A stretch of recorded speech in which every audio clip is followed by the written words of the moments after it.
Hi, my name is Osiris. This is Black and BiRacial.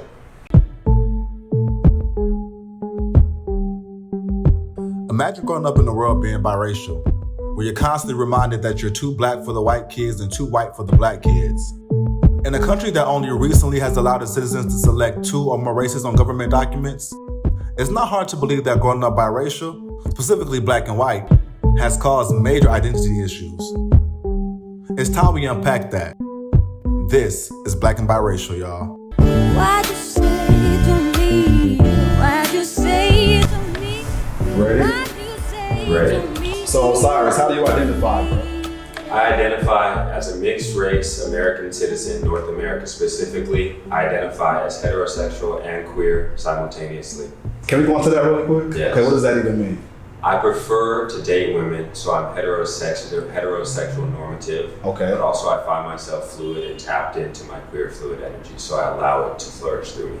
Gotcha. So does that mean you are open to having relationships with men as well? Or what does I'm that open mean? to relationships with men, but not at this point in my life. Got it. Okay, well, I mean, when it comes to your race and ethnicity, how do you identify? I identify as an Algerian, English, Irish, and Scottish man. Nice. So my father is from North Africa, Algeria, and my mother is English, Irish, and Scottish. So out of these terms, like which ones kind of resonates with you the most? Like black biracial or black biracial? I love being black. I feel very connected to being black. I also feel connected to biracial because that's the box that I checked the most in my life. Growing up biracial was challenging. I grew up in a dominantly white neighborhood for most of my life, and my father, being an African immigrant, was always ostracized for his darker skin and his Muslim faith. So it was very challenging. It's created a lot of internal oppression, a lot of angst, feeling ripped. Which side do you spend the most with, as far as your father's side or your mother's side? My mother's side. So how is that being black biracial, growing up with a majority white family? I hate it. I hate it. It's been one of my deepest points of grief. I've never seen a family picture that looks like I belong there. Ever. But it brought something to my attention that I feel literally like the black goat. The black sheep. Black goat. Oh, okay, go, okay. I'm here for it. I'm here The for it. black sheep, right? Okay, that's fair. No, hey, claim it though. I love that shit. That's powerful. But I feel actually. like that. I sit at a table full of white people, every family event. I haven't been to a family event with my black family ever, since my mother and I left my father. Ever. Do you have siblings?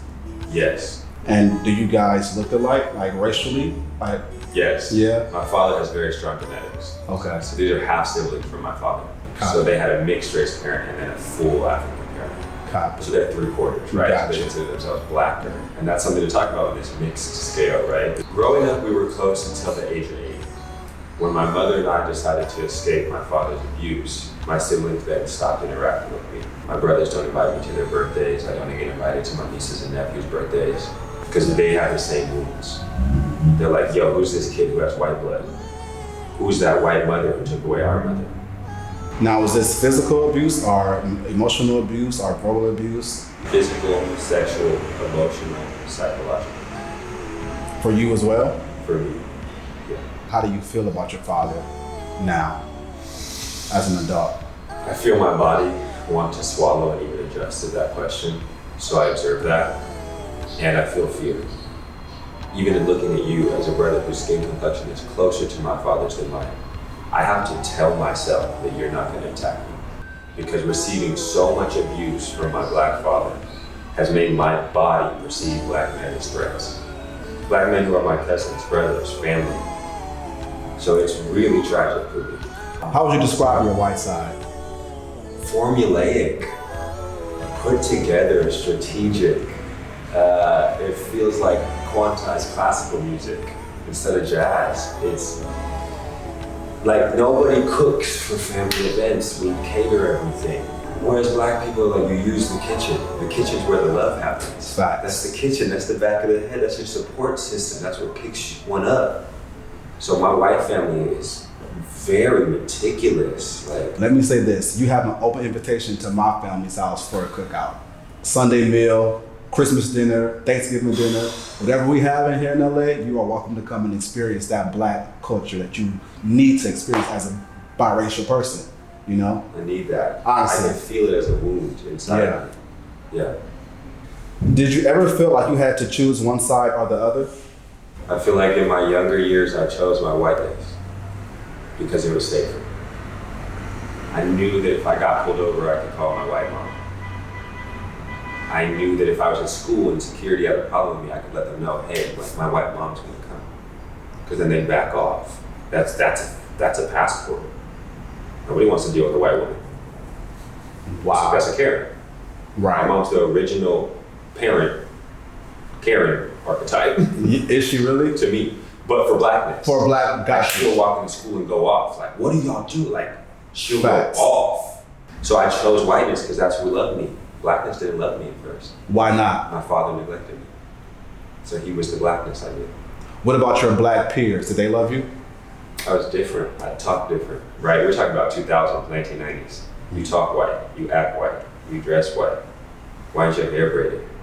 All these different things. So I chose whiteness because it was safe. Then somewhere around 19, I got detained a few times by the police just for being, and that actually turned on my desire to be proud about my Blackness. Biracial people tend to lean more towards one side or the other. Like, what side do you feel like you lean more towards on that spectrum? Black, I lean towards being black. Have you ever been told that you can't be both? Yeah, they told us that in our census reports from the time we entered school, black, white, other. And like, was that always like a very confusing moment for you? I clicked all the boxes. People used to get very mad at me. I filled in all of them. I don't think as my inner child awoke into the earthly realm, I said, black power, out the white yogi. That wasn't how I came in. I just came in. And then I started to see how security guards at the age of 7 and 8 would ask my mother if I was bothering her. Those are the moments where I first started to learn, okay, there's something in my appearance and my soul's being that stirs these authority figures. How would that make you feel? I thought that's just the way it was, right? And that's where the internalized oppression gets us. Because we think this is the status quo, this is normal. To be asked if I'm bothering my mother in the store. And what will be her response to something like that? She'd go off. That's what she'd go. Like a black power Karen. She'd go crazy. Excuse me? What are you talking about? This is my son. Manager. Like, she got security's kicked out because she uses that white power. Because she can. As a white woman in America, she has all that, the power to do so. All of it. Can we take a breath together, y'all? Absolutely. And let it go. How you feel? You good? Good. Have you ever been accused of acting or wanting to be white? Yes. Like, what does wanting to be white even mean? Right. Wanting to be wealthy. Most black people think that when you start getting money, you act rich, you're acting white. What's that about? Where does that come from? We're supposed to be broke as blacks. That means that's what makes us black and brown? Poverty? No.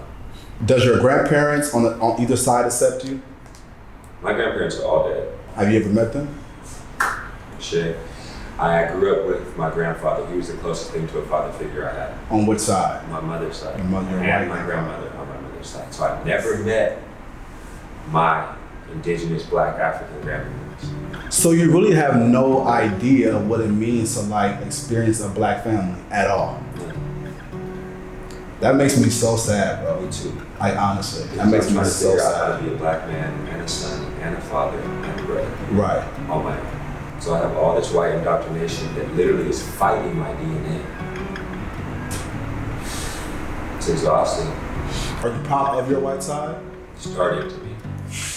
But what does that even mean? Because you can't be proud of your white side in this society, you know. being Right, a I'm not person gonna of walk color. around saying white power, Right. but I have white power. You do. So like, but how do you navigate that? It's a huge question.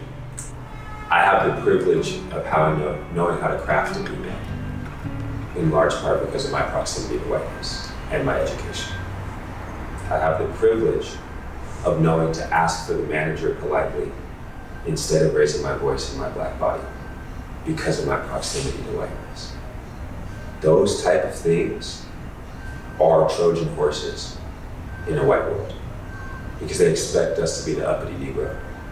So when we go through the bureaucratic route, we actually get up to the top of the hierarchy and then we can communicate with Condor and Conda. And these people are actually shocked because they expect an uneducated Negro to be talking to them. That is where I was trying to evolve this bit of whiteness in me.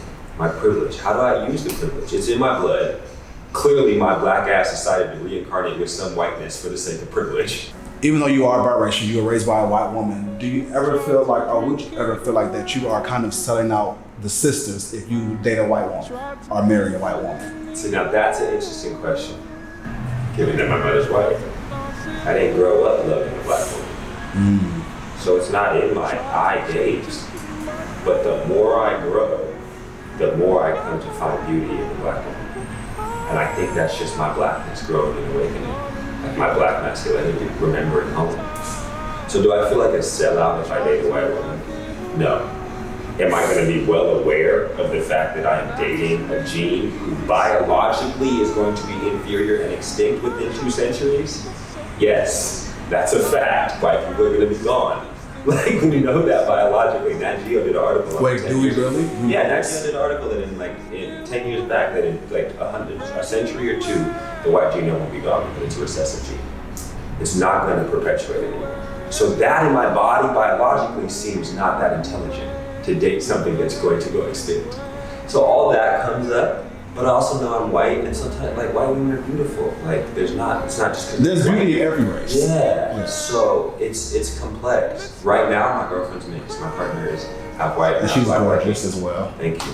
Yeah. When was your first time dating a black woman? How recent was that for you? I mean, I lost my virginity to a black woman. Oh, okay. I lost my virginity to a woman from Ethiopia.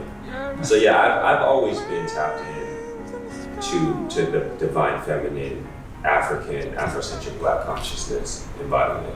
Yeah. Love that for you. What are some things that biracial people experience that non-biracials have no clue about? Imposter syndrome. Am I trying to act black right now because I'm biracial? Or like, am I being white right now because I should be in my black embodiment? Like this feels like I'm running up against a wall, like a certain part of my culture, my ancestral culture will start to speak itself. And I'll be like, yeah, my nigga, I feel that. Fuck yeah, dude. Like that switch, like I'm like. But in a way, like, don't we all have that? Again, we live in a white man's world. We live in a white society where, you know, to speak quote unquote proper English is like, that's what you do when you go into an interview, you know what I mean? So like, don't we all have that code switch in a way because of being black people in a white man's society? I read something and like started to study it that code switching is actually a sign of emotional intelligence. And black people being indigenous or just brown people in general, we have a higher emotional intelligence because we can talk to people in their native communication style. I think it's very interesting and strange how people, you know, with the black or white parent, they can visually appear to look more white or more black. And the ones who appear to look more white lean more towards like a white culture, you know, and people who look more like you tend to lean more towards the black side. Why do you think that is? I think that the reason people assimilate with familiar features in just urban spaces is because the dominant allele in people's bodies, meaning the gene that's the strongest, is what creates familiarity biologically. So when I see someone who looks like me, my DNA registers that they are tribally safe, meaning we have similar cultural values and ancestral recognitions, meaning you're less likely to harm me. It's in our nature as mammals specifically to orient ourselves towards things that look like us. Were you ever bullied as a kid for being biracial? I definitely was bullied for being biracial. It was never highlighted that my biracialness was the problem. It was my lack of pure blood that was highlighted. Do you know of any other biracial people who identify differently than you do? I definitely have friends who have operated more through their whiteness. I think people choose what's safest until they realize that that's harming them. And then they start to embody what they really are. You know what's interesting? Halle Berry is biracial, right? She identifies as a black woman. And her daughter, who has a white father, she says that her daughter is black. Would you consider Halle Berry's daughter black like she does, being that she's like pretty much 75% white? Yes, 100%. Why? Because I'm not taking anybody's black card. Okay. If you are black, you are black. We need as many people who have black blood to own that they're black as possible. So does this come from the one drop rule that if you have one drop of black, you're black? I don't know. But if you want to embody your black culture and you want to learn about your ancestry, I wouldn't take that from someone. That being said, a strong yes and, because if she's 75% Caucasian or has that European blood, then that daughter, that black woman, in my opinion, should also be raised with a great awareness of the privilege that she carries. That doesn't mean she's not black. What do you think about the construct of race? I think the construct of race is an economic system to disperse global bodies for England's well-being. I think England came up with a dope idea for how to keep all of their colonies in order and organized, and then put it on the whole world. And now we're operating like we were born with this awareness. I think race is one of the most harmful binary systems on this planet. And I think that we are all in the same race to evolution as a species, and it is extremely distracting. That's what I think about race. Mic drop.